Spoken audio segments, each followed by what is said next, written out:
Is Diego Lopes actually the best submission artist at featherweight? We're going to find out.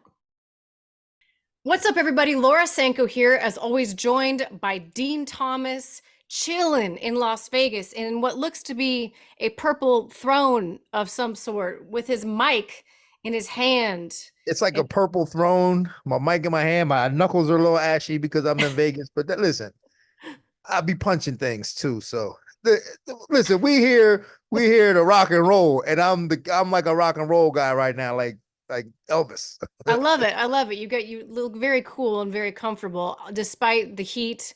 Despite the heat in Kansas City, it is currently 82 degrees in the room I'm in. Our air conditioning is not working, but that's not your problem. That's my problem. I just want to make you aware if I look like I'm sweating, it's because I am. I can't believe that it's 82 degrees in that room right now. It's so hot, and I keep. I don't normally drink during these videos, but I mean I've been like, it's so hot up here. That's Anyway, like the temperature my mother used to keep the house when I was growing up. oh, it's We it's and always it's had it hot. very, very, very humid, but I can't wait for the sun to go down. Regardless, we're here to talk about the co-main event of UFC 303, the biggest fight week of the year, International Fight Week. A lot of changes to this card, as we all know by now. Originally supposed to be Conor McGregor versus Michael Chandler. There was a whole host of other things that were supposed to be. But you know what was not on the menu? Was Brian Ortega versus Diego Lopes. And I got to tell you, the moment that they announced this fight, it was like a take my money, take my money, take my money moment. I don't know about you, but what was your reaction? Yeah, I mean, it was totally a fight that I never expected. Nope. And it wasn't one of those fights neither when you're looking at Diego Lopes and going, oh man, he's in over his head now, right? I mean, it's like just watching his progression over the last couple of years. I mean, he had a strong start in loss to Movsar Evloev. Yes. And then since then has just been absolutely perfect. And he's looked great. And, going into this fight, I don't know what the odds and the numbers are in this fight, but to me, I mean, Diego Lopes just looks like that guy who's just, again, built for this. He's built for these moments, and he's built for this level of stardom. And I'm just loving every minute of it for him. Oh, I agree. He's got that beautiful straight-haired Mexican mullet. Looks like he's got the mane of a stallion, you know? He's got like a Mexican mullet with like that Wednesday haircut with the Yes, bangs. Yeah. very like an Yeah. emo in the front, party in He, the he back. he's very different, right? Because he's a Brazilian living in Mexico Yeah, with that mullet, and but he's special. Like things like that guy are special because he's comfortable with himself. And he's different. He knows he's different, and he's comfortable with himself.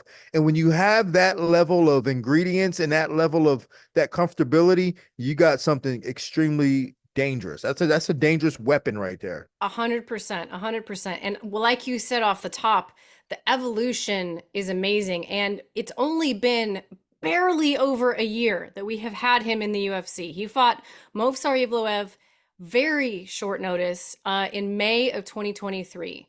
And what he has done since then has been nothing short of absolutely sensational. But I want to bring it back to the Contender Series in 2020, where he lost. And that is honestly what is so impressive to me, because I remember studying for him on the Contender Series and watching all his regional tape and getting super excited about his submission game. And they matched him up with a guy who was a really, really good wrestler, had a really strong top game. And to be honest with you, it became a little bit underwhelming. He was kind of one of those jujitsu guys who fell in love with being on his back because he had so many submission wins off of his back.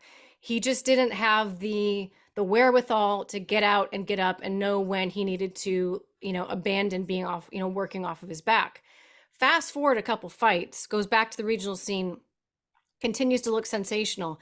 But to me, to be put in a position where you're facing an undefeated guy, I don't remember what Movsar was ranked at the time, but I think he was ranked. I could be wrong, but I'm pretty sure he was ranked at the time that they fought. I know he was undefeated.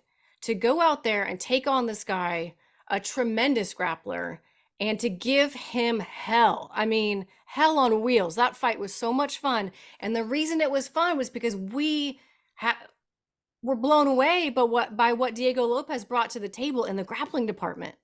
Yeah, like no one makes a fight with Movsar fun. No. Like you just, it's always very like the whole fight is underwhelming. It's like boring to watch. I mean, he's a great fighter, but he just knows how to neutralize and control you. But he had the hardest time neutralizing and controlling Diego Lopes because he was all over the place. And Diego took that fight on short notice, and we didn't know what to expect from him. We were sitting there thinking he probably gonna get mauled or just held down. It was gonna be a boring fight. But Diego made that fight fun to watch, and he made himself very watchable. Like, just I like this guy. I want to see more of him. And since then, that's all he's done is be must watch television. 3 wins in a row, every single one of them in the first round. The triangle armbar of Gavin Tucker, the knockout of Pat Sabatini, the knockout of Sadiq Yusuf at UFC 300. I mean, every time they give this guy a bigger spot, he delivers, and he delivers big. And it's not like, these are not I don't know how to say it, these are not shots that are being walked onto. Like, he is creating these opportunities for himself, and he is going out there and dominating these guys. However, now we see him in a spot, right? He is ranked number 14, and now he's got the opportunity to rocket himself all the way up, taking on number 3 Brian Ortega. And that's why we love this fight so much, because for those of us like you and like me, Dean, who love the submission game within MMA, I'm just chomping at the bit to watch these two tangle on the ground. Because when I was thinking about it, I don't know who Brian Ortega has faced that I would put on this level of submission threat specifically. Now, I know obviously Korean Zombie, you have to put him up there. You have to pay respect to that. But he's honestly most known for the amount of damage he can take on the feet and keep coming forward. Right. And the twister. But Cub Swanson, tremendous grappler, but still really prefers to box. And Hanato Moicano. Where do you think Diego Lopes ranks in terms of, because those were the 3 best grapplers I could think of, pure, not best fighters. But Max best grapplers, Holloway well, and Volkanovski, obviously. Moicano's a really good grappler. Yeah. But he's not the hunter that Diego Lopes is. So I mean, it's very difficult to put them in the same category or try to compare them because they're different type of grapplers. But Diego Lopes is a hunter. I mean, he's throwing, he's aggressively attacking submissions on you, and I think I'm not sure how that in itself is going to play out against a guy like Brian Ortega, who comes from a very traditional jiu-jitsu, very fundamentally sound jiu-jitsu. Normally, guys that are hunters and aggressive like that don't do well against the guys that are just like, all right, let me just slow him down and just block these submissions and that could be a problem if Diego Lopes wants to just sit there. But here's the problem, though. Here's the problem.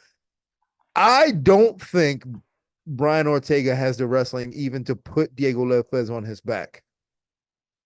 So I don't know if it's going to be that grappling match that we expect.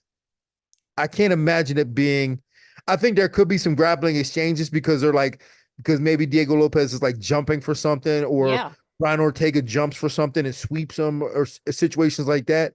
So I think that can get interesting. So I don't know if you remember Diego Sanchez and Carl Parisian, or Diego Sanchez and Nick Diaz from back in the day, where they're just like all over the place. I think we could see some situations like that.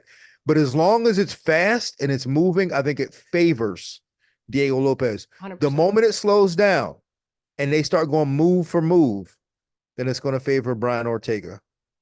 I know exactly what you're saying, and I completely agree. And I think that the top game of Ortega could be a problem, especially when you go back and watch that Contender Series fight, where it was the fundamental top game of a guy who knew what mistakes not to make on top. However, before we get to any of this grappling, we've got to do some striking, right? So I think that probably is going to be the piece of the puzzle that informs how the grappling goes, because we talk about, the boxing of Brian Ortega being impressive. After he got kind of pieced up by Max Holloway, he went away and he came back against Korean Zombie, and his striking looked, I mean, head and shoulders better than it had against Max Holloway. Although it's hard I'm to like, look yo, who is this guy? How exactly did he like get so much better in a fight, in a he looked camp? so good. He looked so much more put together. But I wonder if his striking is so much predicated on the fear of people not wanting to go to the ground with him. And I just don't know that Diego Lopes operates in any amount of fear on the feet or on the ground. No, I don't think that was the case. I think Brian Ortega was very well prepared for that Korean Zombie fight, and just stylistically he matched up well with him, and not necessarily from a grappling perspective, him faking shots and all that stuff. I think he used his length well. He was very well trained on what strikes he wanted to use against like Korean Zombie, and Korean Zombie stood right in front of him. Like he doesn't move at all. So I think that Brian, I don't know if that performance is indicative of Brian Ortega striking, because then afterwards, I think it kind of leveled out. Like when we saw him in his next fight, it was like, okay, this is probably more so what we expect out of Brian Ortega.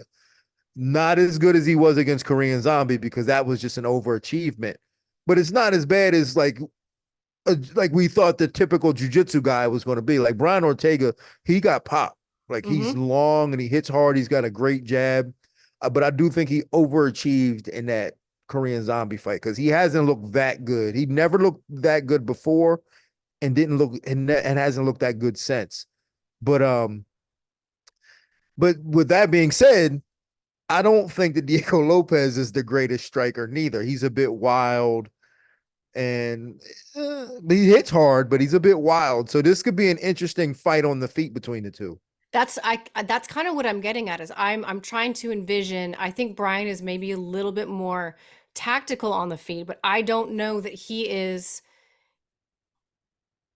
enough of a tactical striker for a long enough period to deal with just the pure aggression that Diego Lopes brings to a fight. When you look at some of the knockouts that he's gotten, it's because he's not afraid to be tremendously offensive in the pocket. When he gets in those close situations, he's grabbing, half collar tie and uppercutting guys. He is finding opportunities, offense, offense, offense, offense, more offense. And we just got done filming the main event video, and you made a really good point that sometimes you can't always fight fire with more fire, but there's a point where those guys are super dangerous, because there's just sort of this disregard for blocking shots and being safe, that they just wade right into these situations and pour out this offense. It's really tough to deal with. Yeah, it is. And it's worked for Diego Lopes. I mean, he did it against Pat Sabatini, who is, if you ever watch Pat Sabatini in the gym, oh my God, he is and I always say it, and I feel bad about saying this. So, and it's like, I'm not being disrespectful to anybody in Philly, but he is the best fighter in Philly. Pat Sabatini is, like, when you watch him in the gym, he's just on a different level. And Diego Lopes walked through him like nothing, just like bap, bap, bap, bap, bap. And Diego Lopes, what he did to Sadiq. Oh my God. Like, if you watch Sadiq and Mike Davis from the Contender Series, that fight was so back and forth, and these guys took so much punishment. And then Diego Lopes just goes out there and just hits him with an uppercut and just runs right through him.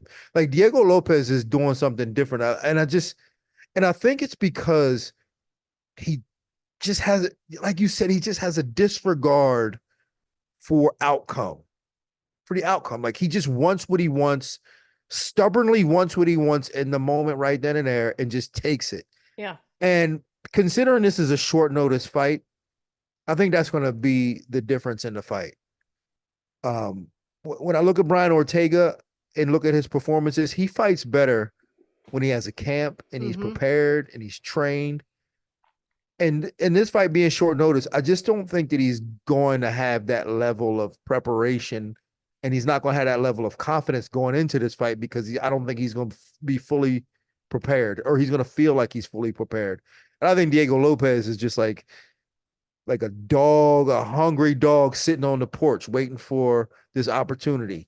Yeah. And I think he thrives in moments like this. Like he's Yes. built for moments like this.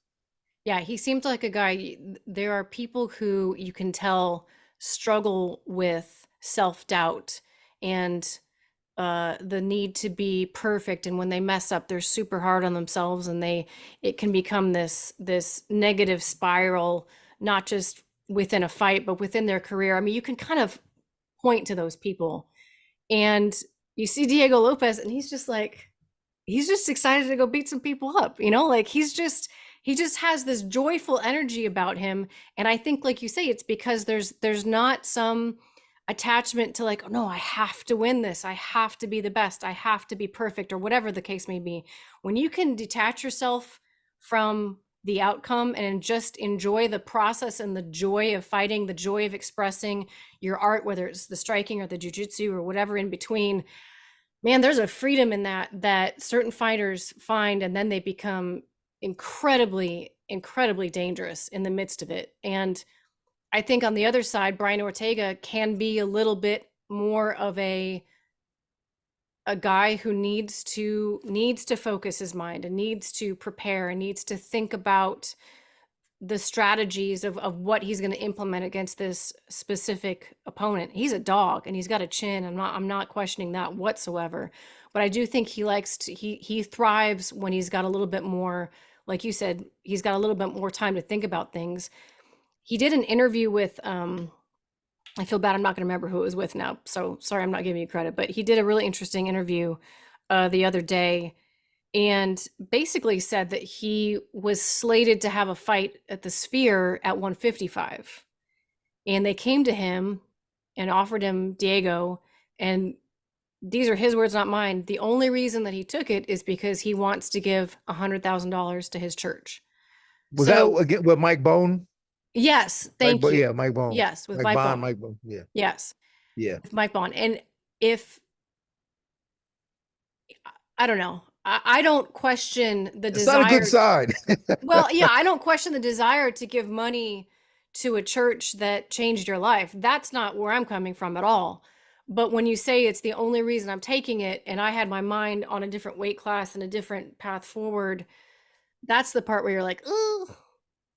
Yeah, that again, like that's not, timing is everything. And when you talk about timing, it's the timing of events and the different circumstances that are incorporated that we're talking about with the timing of this. And if the only reason why he's taking this fight is to give $100,000 to the church, that's not a good sign. It's just not a good, especially when you're dealing with a fighter like that, Mm-hmm. who I think needs time. I think he needs time to prepare and time to feel like he's getting better, time to feel like what he's going to do. He knows exactly what he's going to do. And to me, it's a recipe for disaster. Now, I'm not wishing bad things on him. I'm just saying that when I look at all the circumstances involved in going into this fight, it just seems like a recipe for disaster for him, especially considering the type of fighter that he's going up against. Let me run through. I'm doing it late in the video, but better late than never. Let me run through some of their stats because some of these are pretty interesting. Um, Brian Ortega, 8-3 in the UFC, 8-3-1, I should say, 3-1 no contest. Diego Lopes, like I said, only been here a little over a year, already 4 fights, 3-1. And even in his loss, it was a tremendous performance. He, as in Diego Lopes, is 3 inches taller than Brian Ortega and has 3.5 inches in reach as well. So he's got a little bit of size on Brian I Ortega. didn't even know that. I didn't know he was taller than Brian Ortega. Yeah, he's 3 inches taller. He's a big featherweight. That's another factor I think that it's kind of interesting to look at here is the size that Brian's going to be dealing with. I mean, and maybe that's why he's got so much thump to his punches in this division, because he's a big featherweight. And speaking of thump to his punches, his knockdown average, Diego Lopez's knockdown average is 2.29 per 15 minutes, which let me tell you is crazy. The UFC average is 0.29. So that'll tell you how much he stands out in terms of his ability to just knock guys down. Striking accuracy for Brian Ortega is only 38.6%. It's a little bit below the UFC average of 42%. And Diego Lopez's is 61.8%. That is probably one of the biggest differences in striking accuracy that I've seen. Now, you have to keep in mind who these guys have fought and how long they have fought no for, doubt. right? Yeah. So it's not to say that, Lopez is X% a better striker, but it's just an interesting stat to look at. They both are pretty high volume, 4.07 strikes per minute for Brian, 3.87 for Diego. But the one that really jumps off the map, which is crazy, submission attempts per 15 minutes, 1.17 for Brian Ortega, which is actually pretty high, and 5.35 per 15 minutes for Diego Lopez. I don't know that I've ever seen an average that high. Now, normally when we get stats given to us, a fighter has to have a minimum of 5 UFC fights to even be put into these statistical pools. And of course, Diego's not quite there yet. So it's kind of hard to say whether these stats mean as much as they should. I just thought that was absolutely crazy to have an average of 5.35. It's like Diego Lopez has a regional level fighting style. Yeah. And he's been able to bring it to the UFC. And no one told him he was in the UFC. That is such a good way. Doing stuff that you'd only see in the regional level. I went back and I rewatched his fight with Movsar Evloev, because that's the one where you can really learn the most about his style, right? Both in terms of striking and submission game. His takedown defense is not awesome, but he uses it very offensively. He'll either jump right into the beginning of a triangle, he'll jump and swivel his hips looking for an armbar. He will use a Kimura trap and use it not just to like get off of the cage, but continue it and use it to invert to set up the knee bar. And that's where I was just like, oh my gosh, this is so fun to watch. Yeah, I love it. I love it. To me, and I preach that when I'm teaching. I always say, listen, the best takedown defense is really submissions. Mm-hmm. Just not letting guys just keeping guys from wanting to take you down.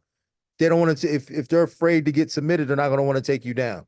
You're not going to have to do it, but you got to be really good at it. You just can't do an arm bar and be like, hey, I'm all right, this is what I'm going to do. You got to be really good. It has to be really life-threatening level submissions to be utilized as a takedown defense. And you have to believe in it, and you have to really sell out. Yeah, for sure. You got to be able to sell it. It's got to be good. Yeah. But if it's not, then to me, it's not a threat. So it's not a takedown defense. Okay, so that being said, on 2 weeks' notice, these two guys that we did not imagine would be fighting each other anytime soon, but it's a really fun matchup. How on earth do you see this one potentially playing out? I think Diego is going to stop him. Now, and I thought he would maybe win a decision somehow, but I think he's going to stop him just because one of Brian Ortega's biggest assets at featherweight was his length and his height and his reach, but he's going to be the shorter guy, the smaller guy. I think he's not going to have that same advantage. I think Diego Lopez is going to catch him with a shot and hurt him and probably get it stopped. I don't think Brian Ortega is going to go out, but I think it's going to be enough for the ref to be like, all right, man, we've seen you go through this enough. I don't normally make picks, but I have to make one on this fight for the weigh-in show because of this particular segment that we're doing. So I've already had to go through this iteration.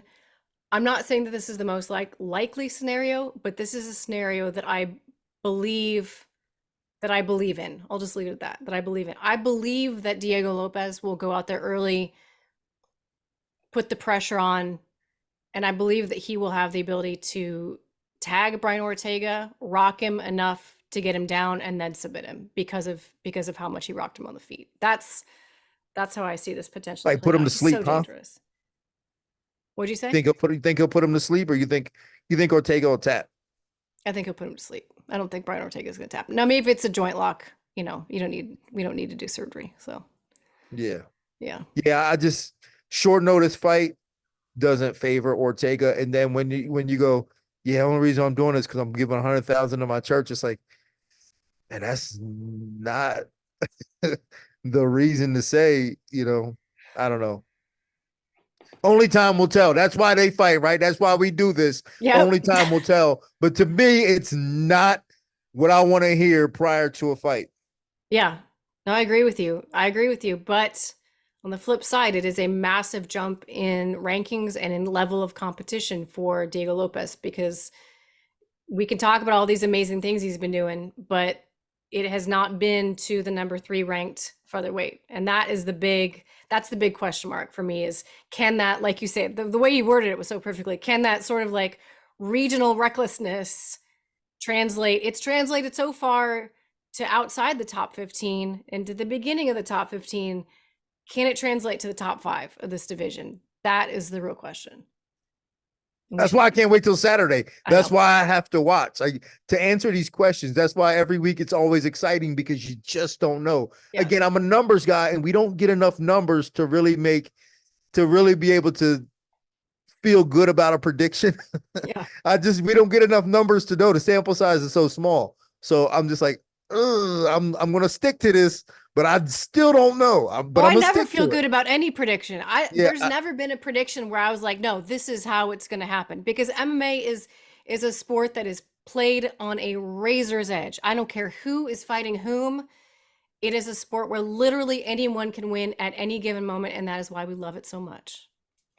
That's why I'm so bad at picking fights. Me too. But that's not, you know what? That's not, they don't come to this channel for that. They come for the technical breakdown. Yeah. I can tell you what I think is going to happen. Yeah. I can tell you what just happened, but in terms of being able to predict what's going to happen, no one in the world can do that, because Yeah. it never works out the way you think it's going to work Well, out. if they would, they'd be a billionaire, and we'd be, Yeah, no doubt. No doubt. Well, Dean, I appreciate you. You're already in Vegas. You're Already there. in Vegas, just pulled in an hour ago. You got a busy week? Busy week. This is the busiest week of my life. It's always the busiest week of my life. And it is so hot out here. It's 111 degrees right now, all sun. And it's just, I hate this week, but I got to do it. You need your fan. I know. I need to get you like one of those really pretty fans. Little Sit fan. there. Yeah, I need that. Like I'm in church, like I'm Yes. old lady in church. Yes. Well, I I appreciate your time and your thoughts on a very hot afternoon. I get in on Thursday, so I will see you then. And I look forward to hearing your thoughts on the call on Saturday, as always. And I appreciate your time, Dean. Thank you so much. always love. Always. Thank you, guys. Keep it locked in right here. Plenty more videos to digest, both on UFC 303 and any number of topics, jiu-jitsu demonstrations, whatever tickles your fancy. Keep it locked in right here.